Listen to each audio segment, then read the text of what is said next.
410 аудиторияда біз жаратылыстану ғылымдары факультеті болғандықтан биология және балық шаруашылығы кафедрасында жұмыс жасаймын. Биология ғылымдарының кандидатымын, қауымдастырылған профессор.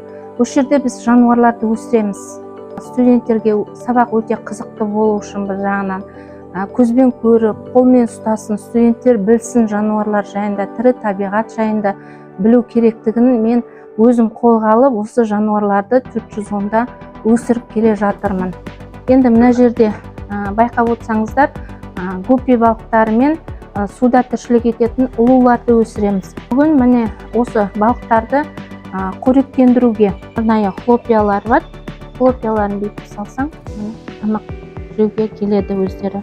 Мына жерде міне алтын балықтарды көріп тұрсыздар. Алтын балықтардың өздерінің арнайы бағана жемдері бар. Бұлар қызыл құлақты тасбақалар. Көбінесе біздің жерде тіршілік етпейді, тропикалық мемлекеттерде тіршілік етеді. Мен бұларды тамақ саламыз, мынандай хлопиялар бар, өздерінің дөңгелек. Негізінен тасбақа табиғатта байлықты шақырады. Оңтүстік Америкада тіршілік етеді, тропиктік бағанағы ормандарда. Осы жаққа алып келіп, бағанағы бізде косметика саласында пайдаланады. Алақанға салып қарасаңыз, алақанмен бірдей болып келеді.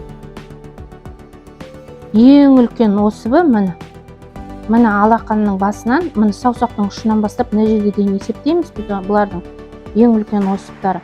Бұлар гермафродит болып табылады. Бұның ішінде аталығы да аналық жыныс органдарда орналасқан. Бағанағы балаларға, студенттерге қолдарына ұстатып, яғни қаратамыз. Бұлар енді 5-6 жылдай өмір сүре алады. 70-80-ге жоқ жұмыртқа салады. Яғни көпшілік болсын табиғатта. Яғни көбеюдің әсері болсын деген жақсылыққа нышан беретін нәрселерді ұлу ғана бере алады деп ойлаймын.